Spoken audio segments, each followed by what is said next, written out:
Ada pantun satu sama saya. Seekor ayam diterkam buaya. Umak ngeri kali, buaya yang terkam. Seekor kuda ingin membantu. Ku beri salam, yang sahut sebahagian manusia, yang diam saja berarti hantu. Coba saya ulangi lagi. Mau saya pastikan karena penonton lebih daripada 7.500. Masa yang sahut salam cuma 3,5 orang. Coba saya ulangi lagi. Assalamualaikum warahmatullahi wabarakatuh.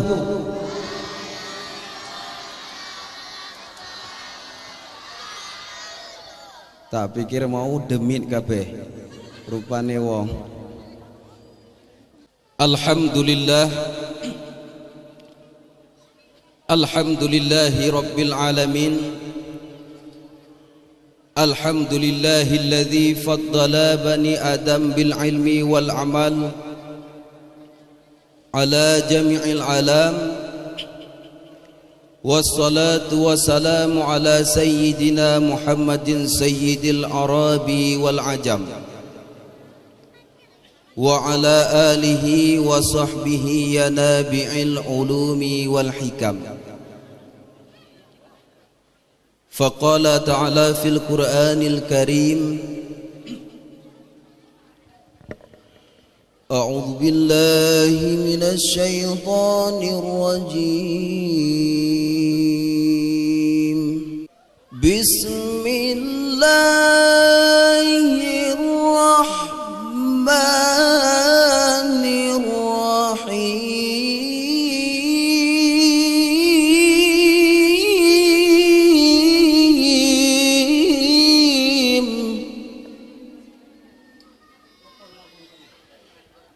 Subhanalladzi asra bi'abdihi laylan minal masjidil haram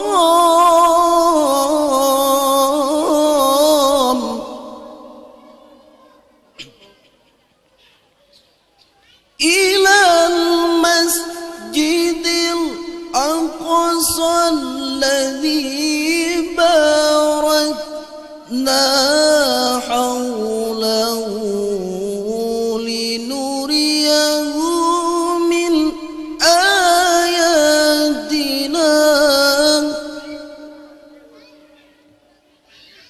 innahu huwas sami'ul basir.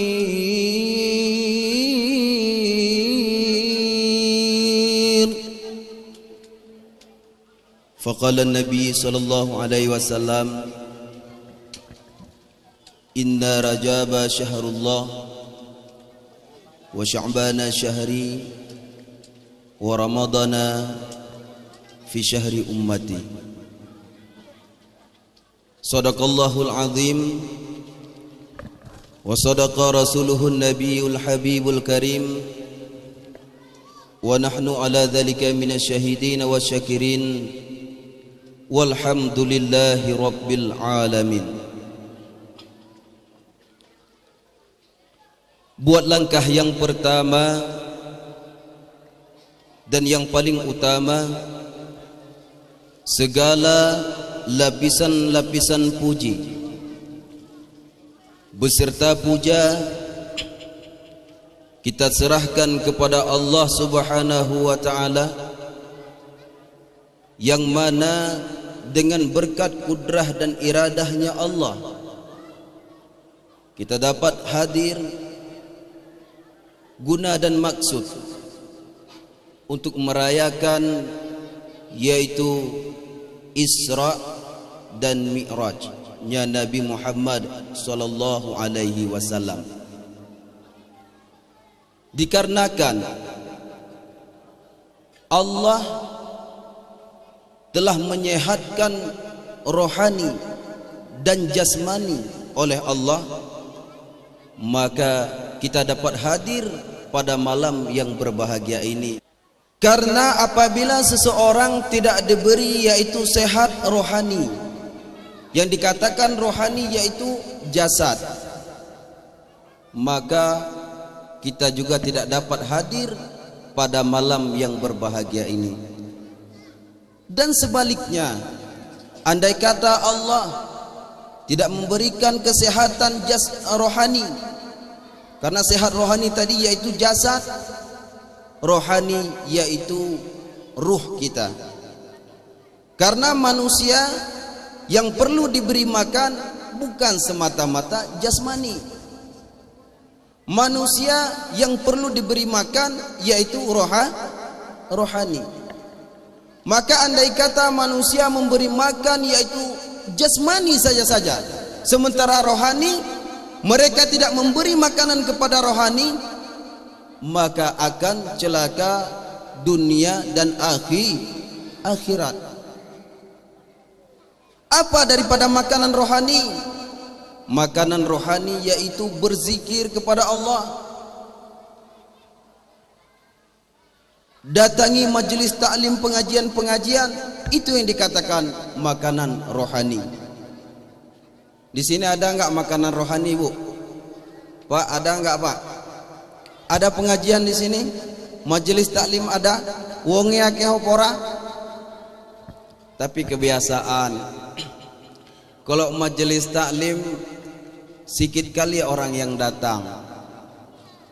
Yang ada cuma Pak Imam, Pak Dusun.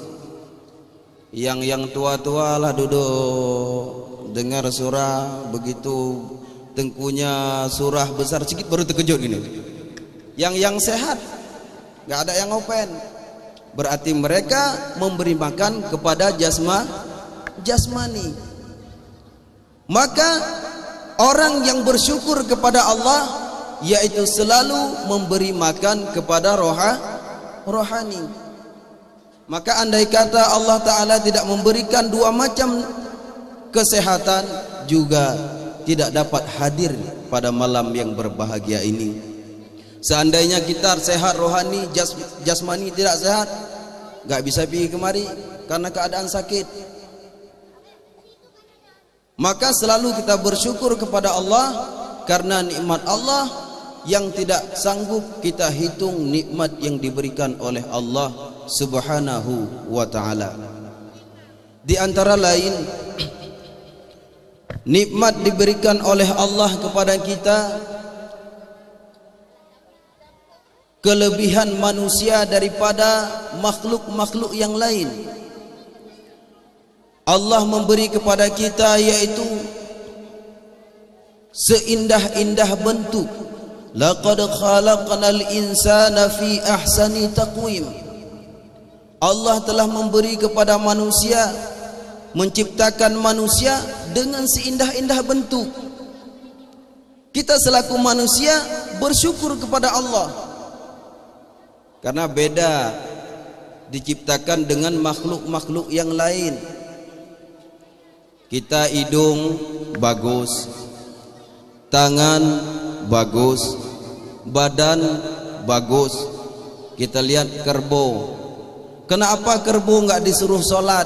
Karena kalau kerbau mau solat enggak bisa solat. Karena kalau sujud lipat kakinya, lututnya ke belakang. Kayak mana mau solat? Ya kan? Ya kan, Pak, kan?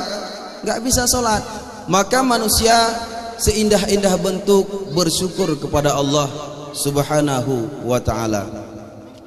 Ma'asyaral muslimin rahimakumullah. Kemudian selawat merekankan salam pula, sama-sama kita sanjung sajikan kepada pangkuan reformasi alam, pimpinan Islam sedunia. Siapakah beliau? Yaitu Nabi besar Muhammad sallallahu alaihi wasallam, yang dengan berkat perjuangan Rasulullah yang telah membawa kita dari alam jahiliyah hingga ke alam Islamiyah yang kita rasakan pada saat-saat ini. Bapak-bapak, ibu-ibu yang saya cintai, kalau seandainya kita cerita masalah jahiliyah, mungkin sekarang udah takut kita, Bu. Masa jahiliyah sebelum lahirnya Rasulullah, yang lemah ditindas, yang wanita-wanita dijadikan budak nafsu para lelaki. Maka di masa jahiliyah orang lahir anak perempuan jadi aib. Jadi aib lahir anak perempuan. Nak lahir anak inang irumo cukup susah ke? Cukup berat susah ke apabila lahir anak inang? Dan Sayyidina Umar di masa jahiliyah sebelum Islam, Sayyidina Umar malu punya anak perempuan. Karena kenapa? Di masa jahiliyah siapa yang kuat itu yang menjadi raja. Lahir anak perempuan jadi aib. Kenapa? Karena orang perempuan buat malu keluarga, dijadikan budak-budak nafsu para lelaki. Ada sejarah Sayyidina Umar sebelum Islam, sebelum lahirnya Rasulullah. Jadi Sayyidina Umar istrinya sedang mengandung. Istri Sayyidina Umar sedang mengandung. Sayyidina Umar ingin merantau ke negeri seberang. Ingin merantau ke negeri seberang akan dikuasai oleh pimpinan Sayyidina Umar di masa itu. Maka berpesan Sayyidina Umar kepada istrinya, ini dengar ibu-ibu, karena yang perlu bersyukur kali sebenarnya orang perempuan. Dan bapak-bapak juga bersyukur, karena kalau nggak ada perempuan, orang perempuan juga mumet, ya kan? Kalau nggak ada orang perempuan, orang laki, begitu dilihat semua, oh lanang, semua dilihat laki semua. Iya kan? Iya kan? Maka Allah ciptakan pasangan perempuan dan laki-laki. Semuanya wajib bersyukur nikmat Allah. Di masa jahiliyah itu Sayyidina Umar berpesan kepada istrinya, wahai istriku yang tercinta. Di sini ada enggak panggil istrinya dek tercinta, ada enggak? Ada malu-malu lagi. Padahal kalau di belakang kita itu dedek, kiku. Ada sebagian kalau di belakang ayang, mari.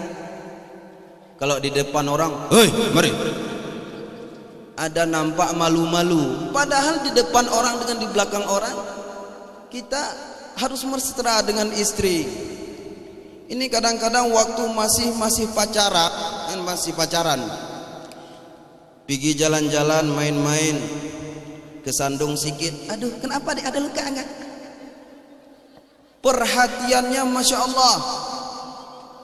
Perhatiannya Masya Allah.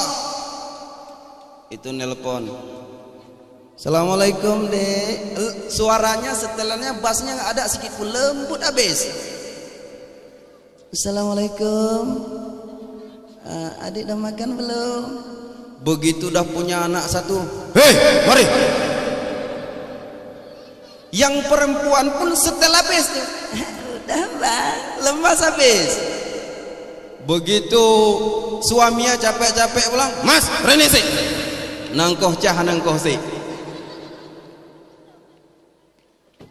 Kita harus mesra dengan istri, romantis, rokok makan gratis. Karena kebahagiaan kita dengan istri, baik juga dengan suami orang perempuan, jangan dipudarkan. Maka yang menjadi kekal, yang selalu menjaga rumah tangga akur, yaitu ilmu. Jadi kalau orang perempuan berilmu, suami berilmu, insya Allah nggak ada istilahnya gaduh, bukan gaduh-gaduh. Nggak ada istilahnya bertengkar. Si suami memahami bagaimana capeknya istri, si istri memaklumi bagaimana capeknya suami. Ini kadang-kadang orang perempuan nih, kadang-kadang di sini insya Allah enggak, mungkin enggak ada satu, mungkin semua ada. Begitu pulang suaminya, ini kadang-kadang suaminya yang bagus, kadang-kadang ada yang bagus. Assalamualaikum, buka pintu suami, istrinya. Waalaikumsalam. Mas, capek ya? Udah tahu nanya. Ya capek lah pulang kerja. Ini istri kalau suami pulang kerja dihias sedikit. Jangan waktu masa pacaran mak listipnya sampai ke kuping. Bedak menyekap 3 inci. Kalau terbang ayam rontok bulu nancap di muka. Celaknya udah nyampe kemari. Waktu masa pacaran pergi main-main ke Cot Panglima, pergi jalan-jalan sana kemari, mak cantiknya minta ampun. Dilihat sama orang lain, mak lemes. Begitu udah punya anak satu udah kayak malampir, keparat, udah kayak malampir. Berdiri di depan rumah, hehehe. Kayak mana mau selera suami pulang kerja. Coba bayangkan, seandainya orang perempuan yang mengetahui bagaimana suami ini capek pulang kerja, ya kan Pak? Seandainya orang perempuan di sini pulang kerja jam berapa Pak? Jam berapa? Jam 4. Berarti kalau jam 4, orang perempuan jam setengah 4 dah siap-siap duduk di depan rumah. Duduk di depan rumah. Kalau yang udah punya anak, anak-anaknya udah bersih. Orang perempuan duduk udah cantik lah istilahnya, udah mirip Syahrini. Jangan Syahrono, harus mirip Syahrini. Oh saya Tengku nggak mirip Syahrini, mirip Dono pun nggak apa-apa. Yang penting cantik. Kan Dono kan artis juga. Jadi begitu pulang kerja si suami tadi, dilihat istrinya udah bersih, dilihat anaknya udah bersih. Orang laki begitu pulang kerja tadi capek, rasa capeknya ya masya Allah. Kadang-kadang ada yang dodo sawit. Ada di sini yang dodo sawit. Ada yang dodo sawit. Kadang-kadang waktu dodo sawit itu bukan enak Pak, Bu. Dodo sawit orang laki kadang-kadang sampai dada-dadanya nih. Saya pernah juga nih dodo sawit. Kalau nggak percaya besok ajak saya. Dodo sawit bukan enak. Dodo sawit turuni lagi, ya kan? Habis itu ngepok lagi sampai kena duri sawit di belakang, di bahu. Kayak mana rasanya orang laki capek. Itu bayangkan orang perempuan. Begitu pulang kerja suami tadi harus ada sediakan air minum. Jadi begitu pulang kerja minum si suami, dielus-elus di belakangnya. Ini malu Tengku sama anak. Malu. Yang malu orang perempuan sama laki-laki lain tuh yang malu. Ini kalau naik RBT rapat habis. Kalau sama suami duduknya sejengkal jarang. Kita lihat orang zaman naik sepeda dulu mesra kali sama suami. Ya Pak, orang zaman dulu. Kalau orang sekarang sama istri malu. Sisi istri sama suami malu. Kalau sama orang lain rapat habis. Yang bawa kereta, oh mak untung tenan iki. Laba me bataje. Laba habis ni keraju. Hai pekan han laba deman, muthapat ilikut mendung. Ya kan? Jadi begitu pulang suami tadi, sediakan air minum. Sediakan air minum, bilang sama suami, jangan tanya dulu nih, kebanyakan orang perempuan. Kayak mana Mas? Banyak rezeki hari ini. Jangan rezeki dulu tanya. Ini kadang-kadang tanya rezeki dulu. Orang laki tadi capek, nambah capek gara-gara istri. Ya kan? Ya kan Pak kan? Capek suami gara-gara istri. Begitu pulang kerja, duduk minum-minum, wis mangan Pak. Kalau belum makan suruh makan. Suruh makan dulu, udah duduk-duduk santai-santai. Kayak mana Pak masalah kerjanya? Enak dodo sawit. Itu nggak ada istilahnya lagi diulok-ulok sama orang laki. Tapi kalau kita tanya tadi capek-capek pula, kayak mana Pak capek? Udah semua orang capek. Jangan tanya kayak gitu. Begitu udah duduk-duduk, kayak mana Pak? Kayak mana masalah kerjanya? Enak nggak? Alhamdulillah kata si suami. Alhamdulillah. Di mana Pak capeknya? Biar saya urut-urut, dipijit-pijit, ya kan? Dibilang suami, udah Pak, memang kayak gini kita harus capek perjuangan untuk anak, untuk kita rumah tangga. Jadi si suami tadi makin makin tambah cintanya 100 plus, ya kan? Ibu ada di sini kayak gini, Bu? Ada nggak di sini kayak gitu? Yang ada tunjuk tangan. Saya kasih duit sekarang.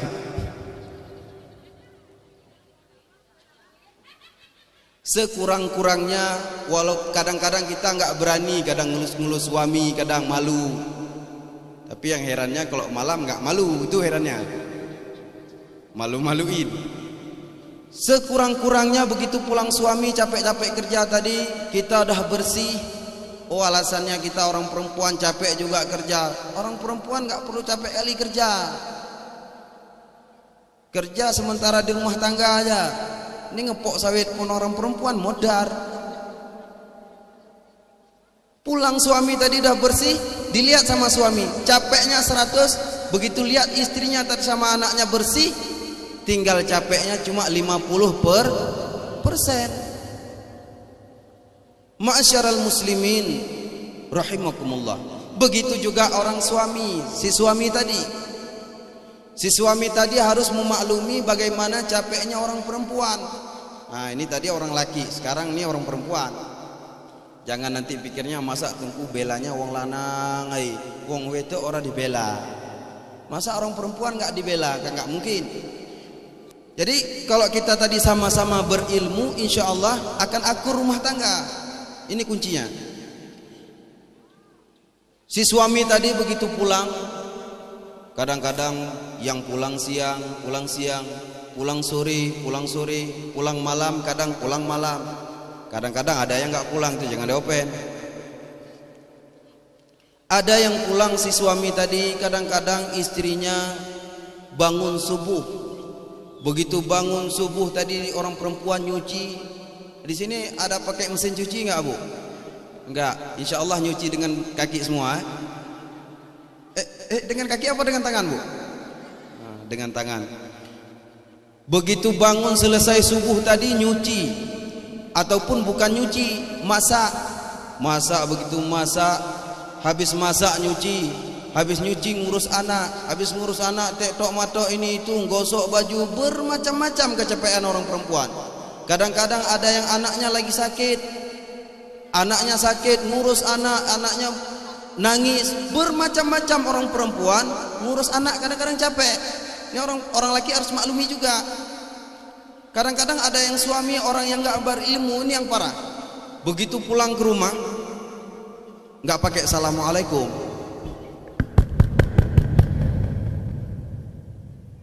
cuminten buka pintu. Karena capeknya perempuan tadi ngurus anak, karena tidurnya itu udah nggak terasa lagi. Tok lagi sama suami tadi. Juminten, buka pintu. Nadanya udah gede sedikit. Karena istrinya tadi kecapean juga nggak terbangun. Terakhir yang ketiga bukan tok pintu lagi. Ya, pung, pintu. Dari pintu depan tembus pintu ke belakang. Itu nggak boleh.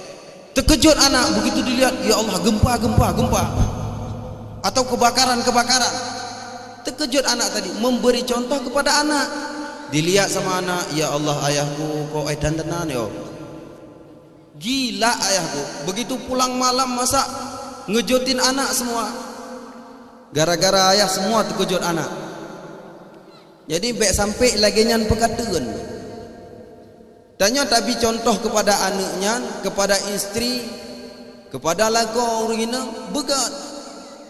Baik tajuk contoh yang hanaga. Jadi menan wah rumah benar, benarlah rasa pengertian istri. Harus ada pengertian. Kadang istri capek, begitu pulang kerja kadang-kadang nggak biasanya disediakan makanan dan minum. Begitu pada hari itu gak disediakan, kita jangan sampai marah sama istri. Biasanya ada, ini hari nggak ada, jangan merepet. Kita lihat kondisi rumah, apakah anak kita sehat, apakah istri kita sehat. Kita tanya dengan secara bagus, kenapa hari gini kok belum masak?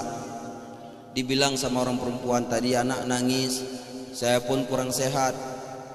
Jadi kita dengar penjelasan. Jangan sampai kadang-kadang orang laki asik di rumah duduk aja, merepet orang laki, itu nggak bagus. Jadi harus sama-sama pengertian. Masyarul muslimin rahimakumullah. Jadi Sayyidina Umar tadi berpesan kepada istrinya, wahai istriku yang tercinta, ini pakaian saya sediakan untuk anak kita apabila anak kita lahir laki-laki. Seandainya anak kita lahir laki-laki, ini pakaian usia dia 6 tahun. Target Sayyidina Umar tadi piginya lama. Begitu lahir anak sampai usia 7 tahun, Sayyidina Umar baru pulang. Disediakanlah pakaian tadi oleh Sayyidina Umar, istrinya sudah mengandung tua. Dibilang sama istrinya, sama istrinya Sayyidina Umar, seandainya anak kita laki-laki, beri pakaian ini. Begitu saya pulang dari perantauan, pakailah pakaian tadi, berdirikan anak kita di depan pintu, kata Sayyidina Umar. Seandainya wahai istriku yang tercinta, seandainya anak kita perempuan, maka bunuh dia ataupun tanam hidup-hidup. Itu orang perempuan dulu, begitu lahir anak perempuan dipesan sama suaminya. Jadi karena si istri tadi, terimalah pesan Sayyidina Umar. Berangkatlah Sayyidina Umar naik kuda.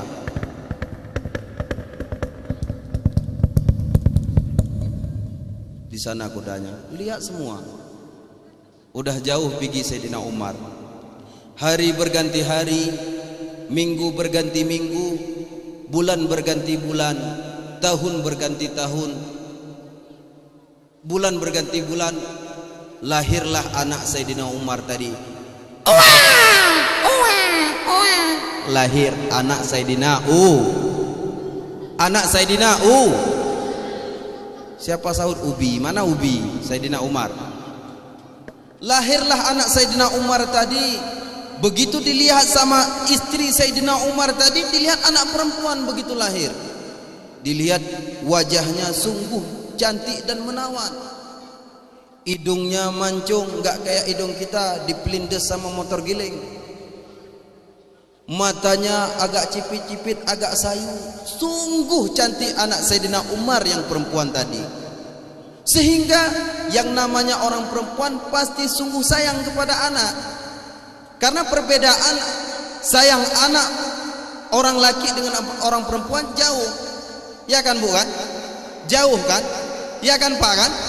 Saya sendiri, pribadi saya sendiri, anak sakit, kalau orang perempuan begitu ayun, ada yang ayun, la ilaha illallah, la ilaha illallah, la ilaha illallah, la ilaha illallah. Kadang sampai jatuh tangan, terkejut lagi, la ilaha illallah. Ayahnya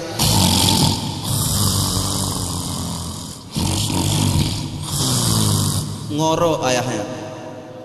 Anak tadi sakit. Sesayang-sayangnya orang laki kepada anak dengan orang perempuan sungguh jauh beda. Ini coba buktikan. Kalau orang perempuan sayang kepada anak, kadang-kadang sampai nggak tidur, jaganya anak. Apalagi mudah-mudahan jangan kena step. Kalau anak kena step itu nggak boleh ketiduran. Nah, orang laki kadang-kadang istri lebih mengerti kecapean suami tadi. Nggak sampailah dibangunin suami karena anak baru nangis-nangis sedikit. Kalau nangisnya dah kuat baru dibangunin. Kalau udah parah sakitnya baru dibangunin. Ini kadang-kadang orang laki tidur kenaan. Beda dengan orang perempuan. Maka begitu lahir anak perempuan tadi, anak Sayyidina Umar, dilihat sungguh cantik, gak ada rasa tega untuk membunuh. Hana keinginan hati untuk gepoh anak tersebut, sehingga rasa sayang ke 100% kepada anak. Karena indongnya bunuh saking lagak tak cukup berat tak juga. Jadi bayangkan li Sayyidina rumah Sayyidina Umar nyom punya tegedi longpoh tang sayang. Mungkin wadah raya untuk cukup berat lah kak. Kalau udah besar nanti mungkin hampir mirip-mirip Syahrini. Ya kan? Dilihat sama istri Sayyidina Umar tadi. Sehingga gara-gara anak tadi orang perempuan menipu suami. Karena nggak tega tadi untuk membunuh anaknya yang perempuan itu, jadi dibesarkanlah oleh istri Sayyidina Umar.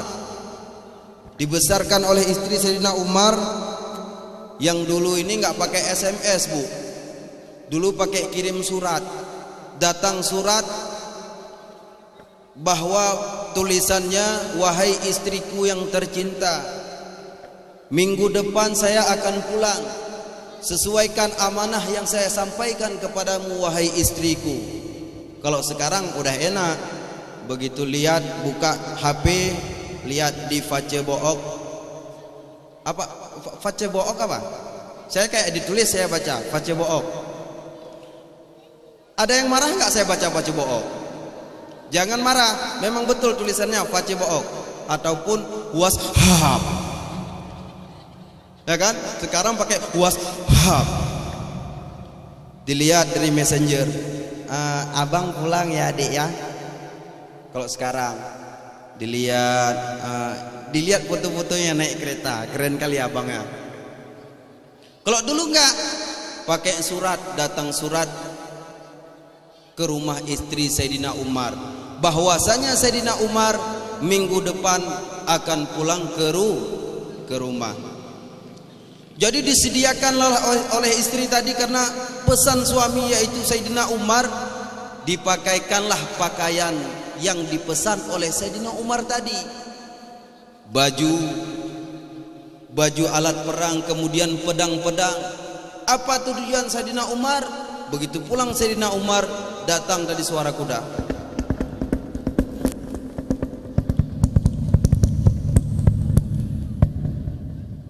Kuda nggak pakai rem cakram bu. Begitu nyampe Sayyidina Umar ke rumah, dilihat anaknya udah tegak, udah keren istilahnya. Nggak tahu Sayyidina Umar tadi anaknya itu tadi perempuan. Hana idepule Sayyidina Umar, hana gedepule gaknyan bahwa anaknya bunuh anak inang. Kekalan Sayyidina Umar, sungguh gagah anakku, sungguh tampan anakku. Begitu masuk Sayyidina Umar, masuk ke rumah, kata istrinya, Pak ngombe sih, minum Sayyidina Umar. Udah minum Sayyidina Umar, udah minum kan? Begitu selesai minum Sayyidina Umar, bilang sama istrinya, ini anak kita akan saya bawa ke sebuah lapangan. Dibawa oleh Sayyidina Umar ke tempat lapangan yang hampa. Apa tujuan Sayyidina Umar? Mengajarkan ilmu bela diri. Basnya kecilin sedikit. Diajarkan ilmu bela diri oleh Sayyidina Umar, anak yang 6 tahun tadi. Diajarkan langkah yang pertama.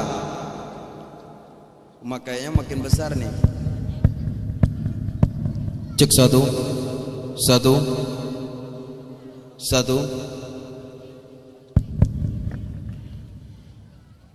Diajarkan Allah ilmu bela diri tadi kepada anaknya Sayyidina Umar. Diajarkan langkah yang pertama. Ini kayaknya udah lalai sama kue nih. Kalau lalai sama kue biasanya aku jatuh. Kalau waktu bagi-bagi kue, orang gede pun udah kayak anak-anak biasanya. Ya kan? Itu baru kue, kalau uang mungkin pingsan orang nggak dikasih. Misalnya ada Tengku Rijal bagi-bagi uang, malam ini bagi-bagi uang, oh ngumpul semua, ada yang nggak kebagian sampai pingsan-pingsan kata. Dah bagi dulu kue, karena kita rongga manusia ada dua. Rongga manusia ada dua. Yang pertama rongga yaitu perut. Rongga perut pengisiannya yaitu daripadamu mulut. Rongga hati pengisiannya daripada telinga. Maka isi perut dulu, nanti baru kita isi hati. Dah dibagi dulu panitia ya. Cepat-cepat sedikit. Karena kalau kita bahas nanti masalah hukum, kalau lagi bagi kue nggak ada yang open, kita bilang A, pendengarannya B. Ya kan? Bagi-bagi dulu. Jadi begitu diajarkan oleh Sayyidina Umar tadi, langkah yang pertama, kemudian langkah yang kedua, kemudian diajarkan ilmu yang terakhir, cara salto. Cara salto kayak Jackie Chan itu terbang. Cara ilmu salto bela diri. Begitu diajarkan ilmu bela diri yang terakhir oleh Sayyidina Umar tadi, lompat anak tadi sehingga koyak celananya. Begitu lompat, iya, lompat koyak bekah dong mi Aceh. Begitu koyak celananya tadi dilihat sama Sayyidina Umar, kalau istilah kita, kamu ketahuan rupanya perempuan, kamu ketahuan. Begitu dilihat sama Sayyidina Umar tadi, oh mak, kamu rupanya anak perempuan. Tidak ada rasa sayang sedikit pun Sayyidina Umar kepada anaknya tadi. Digalilah lubang. Begitu digali lubang sama Sayyidina Umar, ditanya sama anaknya tadi, ayah, untuk apa kamu gali lubang ayah? Mau kutanam kau hidup-hidup, kata Sayyidina Umar. Ayah nggak sayang sama saya ayah? Enggak. Digali lubang sama Sayyidina Umar, dimasukkan anak tadi ke dalam lubang. Begitu dimasukkan ke dalam lubang oleh Sayyidina Umar, anak tersebut melambai-lambaikan tangan. Ayah, jangan bunuh aku ayah, sayang kepadaku ayah. Diambil pedang oleh Sayyidina Umar, ditebas tangan tadi, sehingga putus tangan anak Sayyidina Umar. Kemudian dilambaikan tangan yang sebelah kiri oleh anak tadi. Enggak berket nih kan? Jangan nanti dipikir bau ketek nanti. Dilambaikan tangan oleh anak Sayyidina Umar, ayah, karena tangannya sebelah kanan tadi sudah putus. Ayah, sayanglah kepadaku ayah, jangan bunuh aku ayah. Diambil pedang oleh Sayyidina Umar, ditebas lagi tangannya oleh Sayyidina Umar, putus. Kemudian anak tadi tangan sudah tidak bisa melambai, dua-duanya. Bangun anak Sayyidina Umar tadi, nampak cuma kepala. Mengatakan kepada ayahnya, ayah, jangan bunuh aku ayah, sayanglah kepada aku ayah, apa kesalahanku ayah? Tahu sama Sayyidina Umar, kesalahanmu adalah anak perempuan. Dari dulu sudah saya suruh bunuh oleh ibumu, tetapi ibumu tidak membunuh kamu, maka pada hari ini kamu akan kubunuh, kata Sayyidina Umar. Diambil pedang tadi, ditebas lehernya sehingga is dead. Tahu nggak Bu is dead? Is dead duduk di kopi, makan krepet, mati lampu, temamus karet-karet. Itu is dead. Jadi begitulah cerita masa jahiliyah. Masa jahiliyah itu. Jadi orang perempuan wajib bersyukur dan orang laki juga bersyukur, karena dengan berkat lahirnya Nabi tadi, selamatlah manusia-manusia yang lemah. Selamatlah wanita-wanita dari jajahan nafsu para lelaki hidung belang. Di sini ada enggak laki-laki hidung belang? Hah? Tapi begitu saya jumpa tadi enggak ada yang belang hidungnya. Perasaan enggak ada yang belang hidungnya. Untung malam ini Tengku ceramahnya enggak belang hidungnya. Sempat belang udah modar lah. Pikirnya Tengkunya hidung belang. Yaitu perjuangan Rasulullah, dengan berkat lahirnya Nabi, maka selamatlah orang perempuan, maka selamatlah orang-orang yang lemah, sehingga kita rasakan pada saat-saat ini. Kemudian selawat merangkaikan salam pula. Sama-sama kita sanjung sajikan kepada seluruh sahabat-sahabat beliau, seiring bahu seiring langkah untuk memperjuangkan agama Islam dengan Rasulullah, yaitu kalimatul haq, yakni kalimah la ilaha illallah Muhammad Rasulullah. Pak, Bu, kalau mendengar sallallahu alaihi wasallam, sunat menjawab sallallahu alaihi wasallam. Jadi para sahabat rela mengorbankan harta untuk memperjuangkan agama Islam, rela meninggalkan anak di rumah untuk memperjuangkan agama Islam dengan Rasulullah, rela meninggalkan istri untuk memperjuangkan agama Islam. Itu perjuangan para sahabat dengan Rasul. Kalau kita suami pergi, jangankan bilang perjuangan, pergi kadang-kadang kemana pergi, kita kadang-kadang ini kebanyakan orang perempuan cemburu. Cemburu itu memang tanda sayang, Bu, tapi kadang-kadang cemburu udah berlebihan. Suami mau ke WC pun ditemenin. Ini suami pergi, misalnya pergi, mau kemana Mas? Cari rezeki karena di kampung udah kurang pas kerja. Jadi mau kemana? Udah agak kasar sedikit. Mau kemana? Mau pergi merantau ke Biren. Di sana mungkin kata kawan di sana pas kerja. Apa kata si istri? Ya, sekarang enak kali. Akeh tenan pelakor nang Biren. Tuduhnya pelakor. Padahal suami kalau bagus, insya Allah kemana pun pergi, insya Allah.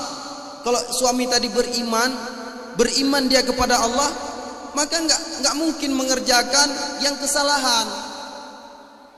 Kalau suami yang nggak ada iman, suami tidak ada ilmu, jangankan pergi merantau, di kampung pun selingkuh. Itu kalau suaminya memang pekadun lagi nyan, ya Pak Aceh. Jadi begitu suami pergi merantau, pergi cari uang, ini kadang-kadang kita cemburu orang perempuan. Bilang lagi sama suami, nanti cari perempuan lain di sana. Si suami pun pandai cara ngerayu. Apa kata suami? Bersabarlah sayang, aku akan pulang. Jangan dengarkan gosip murahan tentang aku. Itu kata suami. Kata si istri, apa? Masa kata tetangga sering katanya kalau orang dah pergi merantau selalu selingkuh. Apa kata suami? Mana mungkin selimut tetangga hangati tubuhku dalam kedinginan malam-malam panjang. Apa malam-malam panjang?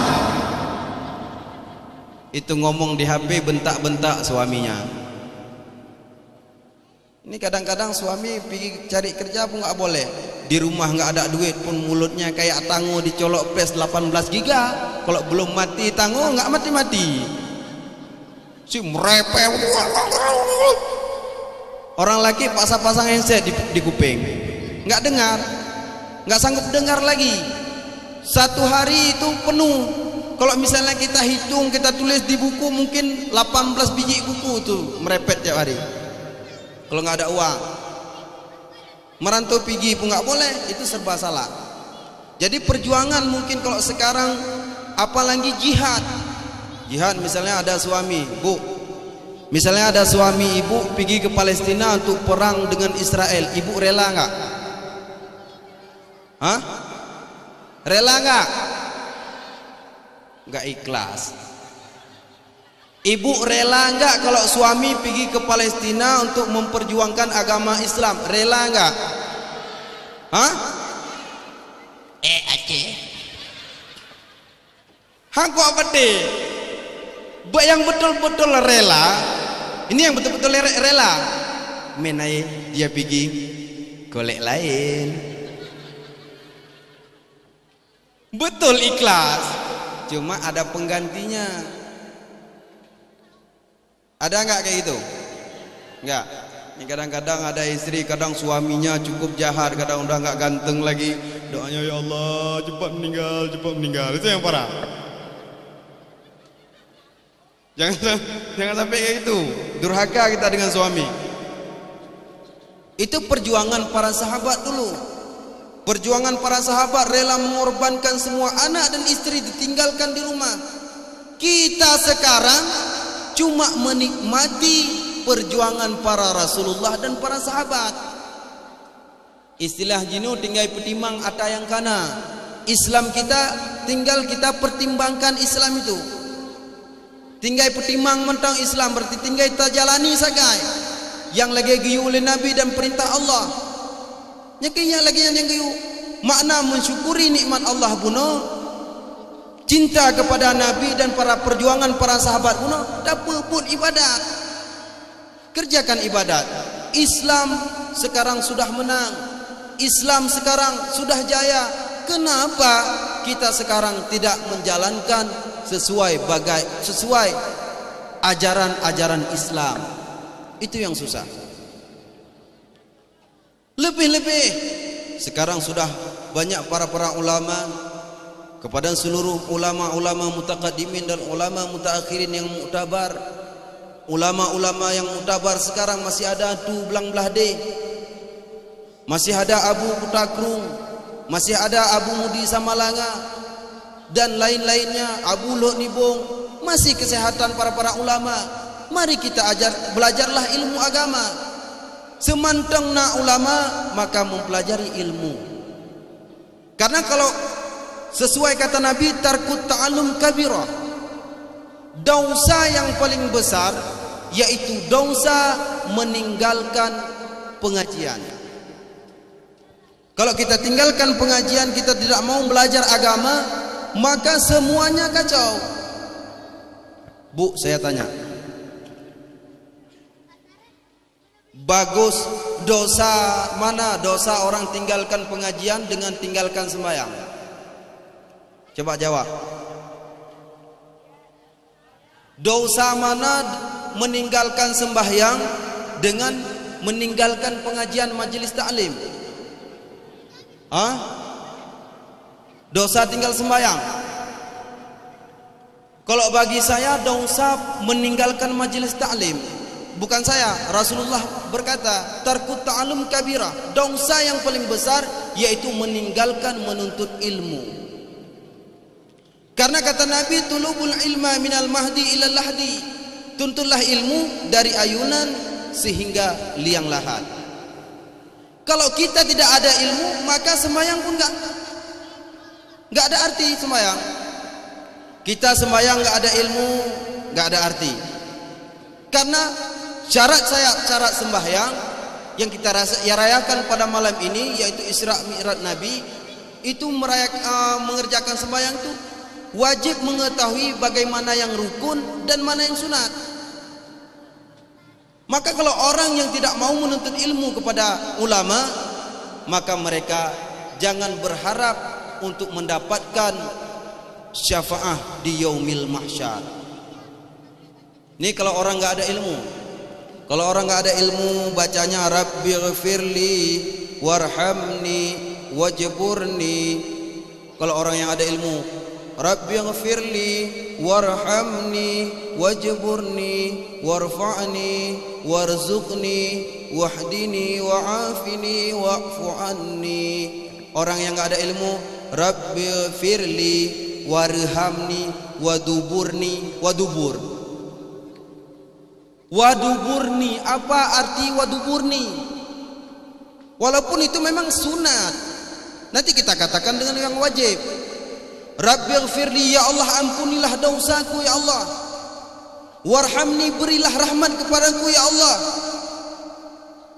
Waduburni, kalau wajiburni, tutuplah ya Allah kekuranganku ya Allah.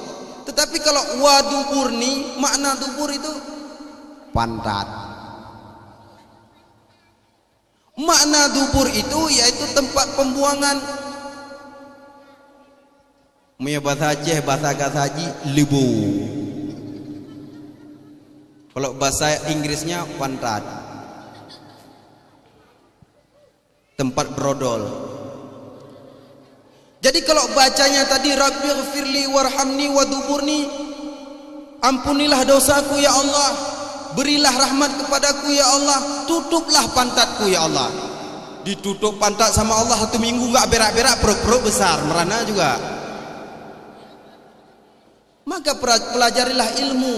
Itu masalah sunat, Bu. Masalah sunnah. Jangan kita katakan yang wajib. Maka di dalam sembahyang tadi, kenapa orang mengerjakan ibadah sembahyang itu selalu diberi kenikmatan oleh Allah? Karena kenapa? Sembahyang itu banyak hikmahnya. Dari mulai wudhu tadi, air wudhu tadi, kalau orang yang selalu berwudhu maka mukanya cerah. Ini insya Allah semua cerah nih, terang semua karena ada lampu. Nek modar lampu ireng kabeh. Hikmah wudhu. Kalau orang yang selalu berwudhu walaupun giginya boneng, tapi kita lihat keren. Coba kalau pergi ke Dayah itu bermacam-macam orang. Ada yang hitam, ada yang bermacam-macam lah. Tapi kalau kita lihat, karena orang yang beribadah wajahnya itu pokoknya kelepek-kelepek lah, kita lihat. Tapi kalau orang yang nggak wudhu, nggak pernah sholat, walaupun ganteng tapi ada kekurangan. Itu fadilah wudhu. Jangan lihat saya jarang wudhu, saya nggak ganteng, cuma mensyukuri aja nikmat Allah. Ini kita bilang yang boneng tadi syukur juga nikmat Allah. Seandainya kan tanda-tanda orang mati husnul khatimah tersenyum, itu mungkin orang boneng rezeki semua. Gak percaya? Kalau seandainya yang meninggal tanda-tanda kebaikan khatimah meninggalnya senyum, orang boneng rezeki. Karena orang boneng ini nggak pernah marah, selalu senyum aja. Karena tanda-tanda orang baik itu orang senyum. Jangan marah, ada yang boneng nikmat Allah juga itu. Ma'asyiral muslimin rahimakumullah. Itu tadi kita katakan yaitu masalah sunnah. Sementara Fatihah yang kita baca di dalam rukun sembahyang itu kadang-kadang kita banyak yang nggak kita ketahui. Rukun-rukun dalam sholat kita banyak yang nggak kita ketahui. Maka datangi majelis ta'lim, belajar kepada para ulama. Mari kita menuntut ilmu supaya kita tidak sesat dunia dan akhirat. Karena kalau kita tidak mau menuntut ilmu kepada ulama, sesuai kata Nabi, sayati zamanun ala ummati yafirruna 'anil ulama wal fuqaha. Selagi akan datang di atas umatku melari mereka daripada ulama fiqh. Apabila melari mereka daripada ulama, arti kata melari daripada ulama bukan begitu kita lihat ulama langsung melarikan diri sembunyi di belakang pintu, bukan. Tetapi mereka melari daripada ulama, tidak mau menuntut ilmu kepada ulama. Ada diadakan majelis taklim, kita seolah-olah kita udah pandai. Ada diadakan pengajian, kita nggak mau datang. Ada dakwah siraman rohani, juga kita nggak mau datang, seolah-olah kita sudah pintar. Apabila mereka sudah melari daripada ulama, baik kampung ataupun kecamatan ataupun kabupaten, melari mereka daripada ulama, fayabtalihimullahu bithalathati balayat, kata Nabi. Maka Allah akan memberikan kepada mereka yaitu 3 bala. 3 bala apabila mereka melari daripada ulama. Apa bala tersebut? Ulaha yurfa'ul barakatu min kasbihim. Bala yang pertama dicabut oleh Allah yaitu dikurangi berkat usaha bagi mereka.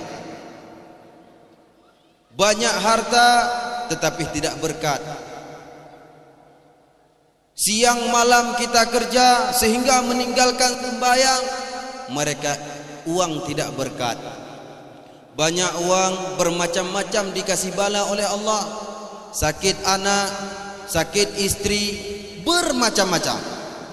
Maka yang dikatakan yaitu berkat harta, selalu bersedekah di jalan Allah, di jalan Allah. Kita mau dapat banyak, mau dapat sedikit, kita selalu bersedekah. Ada masjid, itu masjid, jangan pulang dulu. Kalau pulang nanti terkencing-kencing tuh. Ada masjid, ada musala, ada daya, ada balai pengajian, bantu kepada agama. Ada lagi pembangunan masjid. Nih panitia, kemana panitia? Ada pembangunan masjid, sedikit harta, banyak harta, menurut itu yang keikhlasan kita kepada Allah. Karena kenapa? Banyak-banyak harta yang kita sedekah tadi manfaatnya kepada akhirat. Apalagi masjid sedekah jariah. Sedekah jariah, apabila kita memberikan kepada sedekah jariah, maka selama beribadah orang kepada sedekah kita sedekah satu sak semen, orang di atas semen kita selalu beribadah di atas semen kita, walaupun kita sudah meninggal, maka pahalanya selalu mengalir dan terus mengalir. Itu sedekah. Maka harta kita jalankan kepada jalan agama supaya penuh dengan keberkahan. Mana panitia? Para hadirin, sedekahlah kepada masjid ala kadar apa yang ada. Karena ada pembangunan ini rumah Allah yang perlu bukan untuk orang lain, untuk kita juga masyarakat kampung. Dan kepada seluruh hadirin, kepada bapak-bapak yang hadir, bantulah masjid. Karena kenapa? Itu tempat yang menuju kepada akhirat. Itu ulaha yang yurfa'ul barakatu min kasbihim, kata Nabi. Kemudian bala yang kedua, wasaniyatu yusallitullahu ta'ala alaihim sultanan zalima.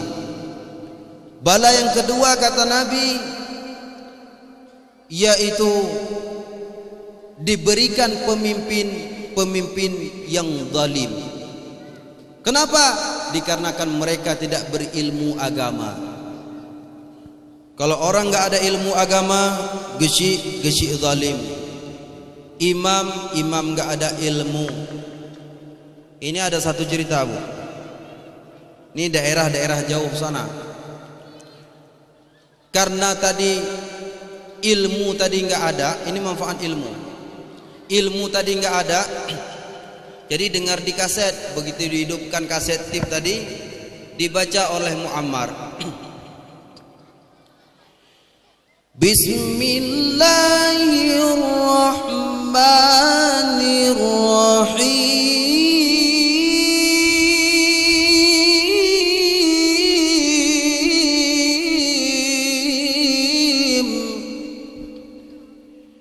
Wadduha wal-laili idza saja. Terbayang Pak Imam, oh berarti besok bisa diubah-ubah baris sembahyang. Begitu dia dengar kayak gitu, berarti bisa Fatihahnya dibalik-balik biar supaya ada variasi. Imam dia pertama, maghrib pertama, dibacanya hurufnya Fatah semua. Allahu Akbar. Bismillahirrahmanirrahim. Alhamdulillah rabbil alamin. Ar-Rahmanir-Rahim. Malaka yaumiddin. Iyyaka na'budu bada nalang sembahyang. Iyyaka na'budu wa iyyaka nasta'in. Ahdinas siratal mustaqim. Siratal ladzina an'amta 'alaihim ghairal maghdubi 'alaihim waladdallin. Apa kata makmum? Aman. Orang di luar masjid, Oh berarti habis bertengkar di masjid, katanya udah aman. Besoknya maghrib lagi diubah lagi sama Pak Imam, barisnya kasrah semua. Allahu Akbar. Bismillahirrahmanirrahim. Alhamdulillahi rabbil alamin. Irrahmanirrahim. Maliki yaumiddin.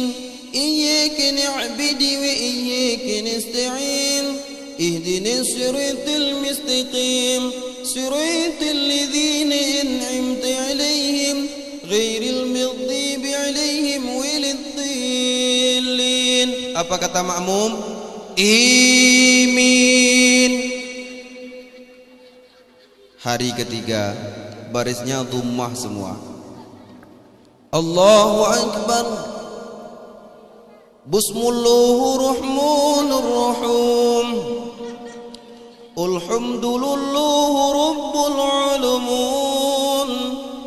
Ar-Rahmanir Rahim.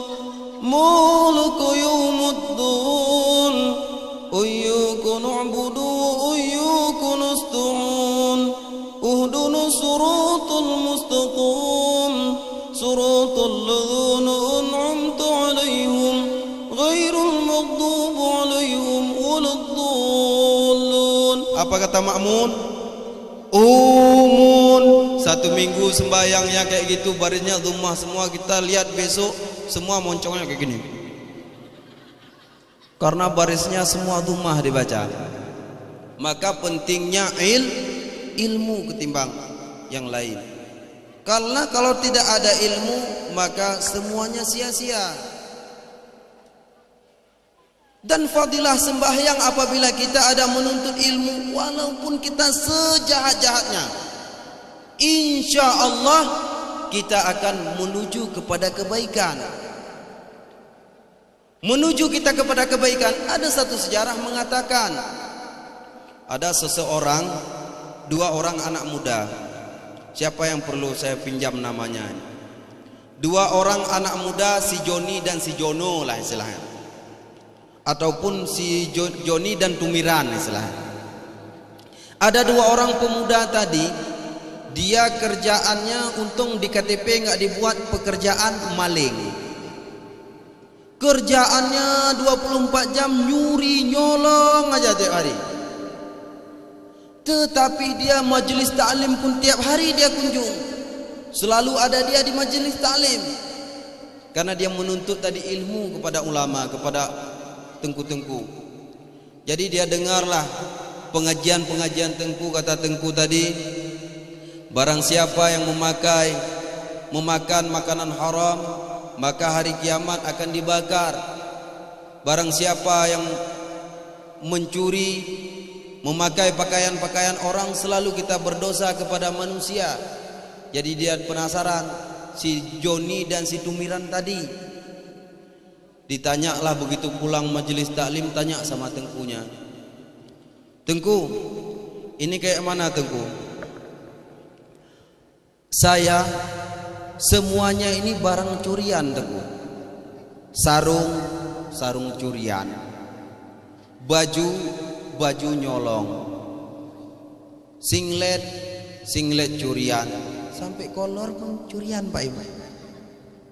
Semuanya curian. Kayak mana nih Pak Tengku? Apakah sah sembahyang kami? Kata Tengku, kalau barang curian memang bukan Tengku, hukum kita barang curian sembahyang sah tetapi haram. Jangan nanti nyuri juga, jangan ada rencana curi punya orang. Sah. Jadi kayak mana Tengku nih, kami semuanya barang curian, kayak mana nih Tengku? Karena tadi dia bandel preman, solusi dari Tengku tadi dengan cara kata-kata yang halus. Maka kalau orang bandel ini jangan kita lawan dengan bandel. Dibilang sama Tengku tadi, jadi kalian untuk apa nyuri? Ya nyurilah Tengku, ngambil punya orang. Kok nanya lagi? Kami nyuri memang nggak sanggup kerja lain, pekerjaan kami selalu nyuri, tapi kami ibadah kepada Allah suka. Solusinya kata Tengku tadi, karena dia preman tadi, karena dia bandel. Kalian masalah nyuri terserah kalian, kata Tengku tadi. Terserah kalian. Karena saya suruh, kalau saya suruh dosa saya. Jadi kalian nyuri terserah, tapi ada syarat-syarat yang perlu kalian percayai. Apa Pak Tengku? Yang pertama, kalian jangan tinggalkan majelis taklim, majelis ilmu. Yang kedua, kalian mengerjakan solat dengan secara berjamaah. Setelah solat berjamaah, kalian selalu berzikir, tasbih subhanallah 33 kali, alhamdulillah 33 kali, Allahu Akbar 33 kali, dan diiringi dengan la ilaha illallah 33 kali. Selesai kalian berzikir kepada Allah, maka kalian jangan lupa selalu berdoa kepada Allah. Apa doa yang perlu kalian baca selalu, dan selalu kalian baca, jangan sampai tertinggal. Doanya yaitu Allahumma hdinas siratal mustaqim. Ya Allah, tunjuki kami kepada jalan yang lurus. Jangan sampai baca siratal mustaqim. Kalau siratal mustaqim itu, ya Allah berikanlah kami kepiting yang lurus. Mana ada kepiting yang lurus, bengkok semua tangannya. Jadi si pemuda tadi, si Joni dan si Tumiran tadi percaya karena amanah guru tadi. Yang nyolong tetap nyolong dia, pekerjaannya memang nyolong selalu tiap hari. Jadi begitu dia duduk di pos jaga tadi, musyawarah dengan si Joni tadi, dengan si Tumiran. Kayak mana nih? Pak Udin tadi habis ngambil uang di bank 50 juta. Itu target kita malam ini. Itu harus bisa kita curi, berarti masuk ke rumahnya Pak Udin. Kata si Joni tadi, oh mantap itu. Jadi kayak mana kata Tengku tadi, Pak Ustadz tadi katanya nggak boleh apa? Ya kan katanya kan masalah nyuri. Tapi Tetapi yang jangan tinggalkan yaitu sembahyang dengan ibadah. Maling yang namanya maling, jam 3 malam itu kunci ada semua sama dia. Walaupun rumah-rumah orang, tapi kunci ada sama dia. Colok, nggak cocok, colok lagi, sampai berapa biji. Terakhir dari jam 2 dia mulai sampai jam 4 baru terbuka pintu tadi. Begitu terbuka tadi, si Jono dan si Tumiran tadi masuk ke dalam. Begitu masuk ke dalam, karena saking kecapean tadi buka pintu, si Joni minum dulu. Begitu siap masuk dia ke dalam, si Joni dan si Tumiran tadi dilihat semua pekakas-pekakas Pak Udin tadi. Masuk dia ke dalam, dilihat laci-laci semua. Karena Pak Udin tadi sama istrinya kecapean, habis ngambil uang di bank 50 juta, belanja daging ayam, pekakas masak lah. Pak Udin sama istrinya itu nggak punya anak, cuma berdua. Orang kaya, itulah susahnya orang kaya, harta banyak, anak nggak ada satupun. Itu susah kali. Pulang ke rumah lihat suami lihat istri, merana hidup. Merana nggak Bu kalau nggak punya anak. Makanya jangan masuk KB. Islam disuruh banyak anak, bukan disuruh kurangi anak. Tapi Tengku kalau anak kayak anak ayam malu juga. Malaysia Bu, ini saya cerita bukan apa, walaupun di Takengon tapi ke Malaysia ceritanya. Malaysia, kalau kita lihat tuh anak Malaysia itu usianya baru sekitar kayak saya lah, suaminya usia baru 17 tahun, 30 tahun. Baru usia 30 tahun Bu, istrinya tadi 25 tahun, masih muda istrinya. Kita lihat anaknya berjajar kayak anak entok air tuh, jalan 6 orang anaknya. Kita pikir bukan anak dia. Kita tanya, Cek, siapa tuh?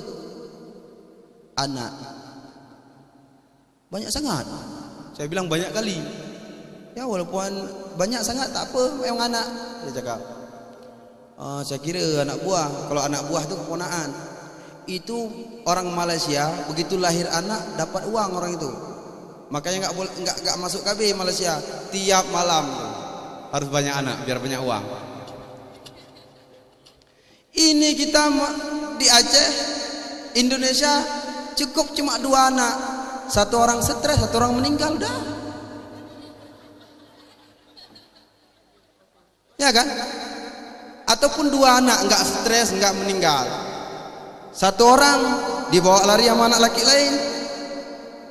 Satu orang lagi bawa lari anak orang, itu susah juga. Ya kan? Maka banyak anak disuruh dalam agama, nggak boleh mengurangi anak. Apalagi orang laki itu kalau perlu, kalau misalnya capek banyak minum extra jos biar kuat. Ma'asyaral muslimin rahimakumullah. Jadi masuk si Joni tadi, masuk ke dalam rumah, dibukanya semua laci.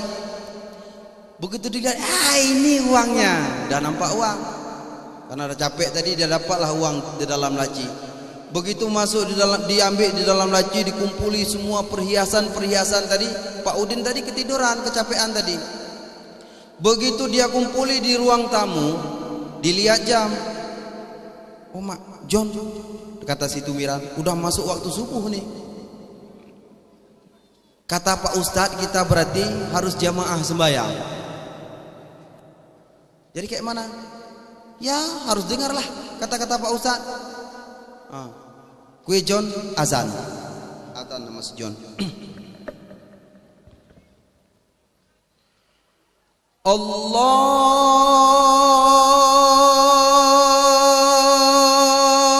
Akbar,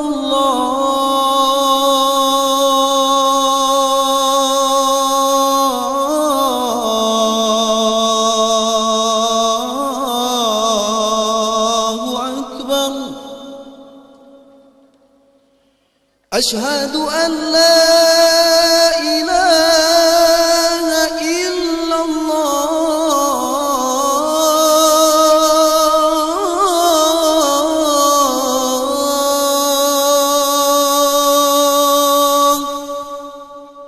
Pak Udin terbangun. Mai, cak krungokke iku. Orang Jawa rupanya Pak Udin. Coba dengar dulu.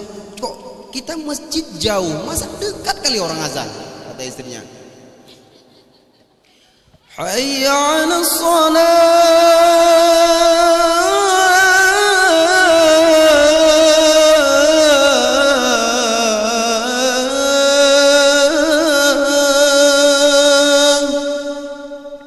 Bangun Pak Udin dan ngintip. Oh mak, ada 2 pemuda lagi azan. Dilihat hartanya udah ada di samping pemuda tadi. Dibangunkan istrinya. Maik, coba bangun dulu sebentar. Ada 2 orang pemuda udah menyelamatkan harta kita, Pak. Kok guyu? Ini kisah nyata nih. Ibu terbayang nggak kalau misalnya suami ibu pergi sembahyang maghrib azan kayak gitu, terbayang nggak? Kayak mana perasaan? Kayak mana perasaan? Tersentuh gitu, ya kan? Misalnya anak kita bulan puasa pulang dari daya jadi tukang azan, mantap. Karena generasi pemuda ini yang bagus. Jangan sampai kayak tadi jadi imam, orang tua jadi imam. Allahu Akbar. Bismillahirrahmanirrahim. Alhamdulillah.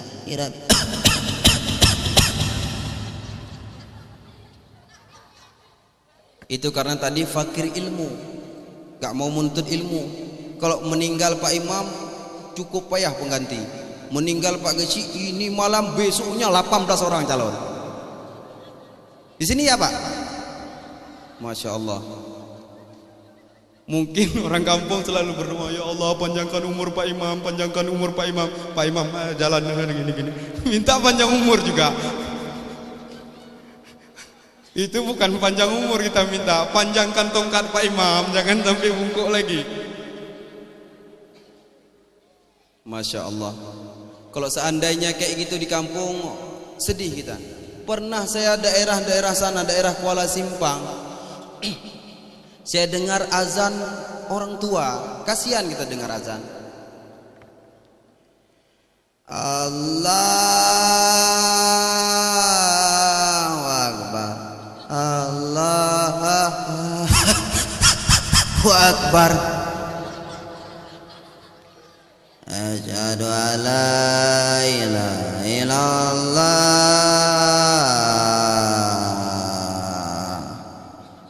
Kata orang di luar, kayak mana mau jamaah, takut meninggal Pak Imam, repot kita. Bukan rame yang menasah sama masjid. Begitu juga sembahyang tarawih. Allahu Akbar. Tarawih di sini berapa rakaat tarawih? Hah? 23, sama kayak di sana juga. Saya pikir kadang 100. Kalau 100 modar ke wong. Kalau Pak Imamnya lemah lembut tadi. Allahu Akbar. Bismillahirrahmanirrahim. Alhamdulillahirabbil alamin. Malam pertama tuh 5 sah penuh. Kebiasaan. Di sini insyaallah sampai 30 kan? Kalau di sana Pak kami insyaallah 1 rame, kedua kurang sedikit, ketiga kurang 30, Pak Imam sama makmum cuma 3 orang. Kadang ada juga yang sampai sendiri Pak Imam. Kalau kejadian kayak itu sendiri Pak Imam. Allahu Akbar. Malam ke-15. Bismillahirrahmanirrahim. Alhamdulillahirabbil alamin. Waladhdallin. Amin. Saut sendiri Pak Imam. Di belakang udah gak ada orang. Begitu assalamualaikum. Tengok. Oh, pantesan gak ada saut amin. Gak ada orang di belakang. Tetapi kalau seandainya generasi pemuda macam Tengku tadi yang ngaji, cukup enak merdu suaranya. Jadi pengazan, pengimam tarawih itu ramai orang berkunjung-kunjung untuk sholat. Iya kan? Sampai malam 30 insyaallah 2 saf selalu ada tuh. Kalau misalnya Tengku di sini tinggal, selalu tarawih Tengku biar ramai orang. Apalagi anak muda, ganteng lagi mak. Kadang-kadang ada anak gadis apa gitu jadi imam, semangat dah. Kita pun orang tua bangga kepada anak yang bagus. Jangan bangga anak keburukan. Ini anak kita kerjakan kemaksiatan, bangga anakku. Cukup keren, banyak kali ceweknya, bangga kita. Coba kita banggakan kepada jalan agama yang diperintahkan oleh Allah. Begitu pulang dia dari daya, ngaji macam Tengku tadi sebelum datangnya azan maghrib, baca Bismillahirrahmanirrahim. Orang di luar pun misalnya orang yang nggak tahu Tengku pulang, penasaran siapa yang ngaji. Azan pun bermacam-macam irama dikumandangkan. Ini hari irama ini, besok irama Mesir. Allahu Akbar, Allahu Akbar. Penasaran orang, itu Tengku tadi apa bukan ya? Pergi lagi orang penasaran tadi. Pikirnya orang lain lagi. Akan ubah-ubah biar supaya semangat.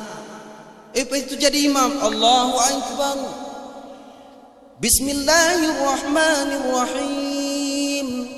Alhamdulillahi rabbil alamin, arrahmanirrahim, maliki yaumiddin.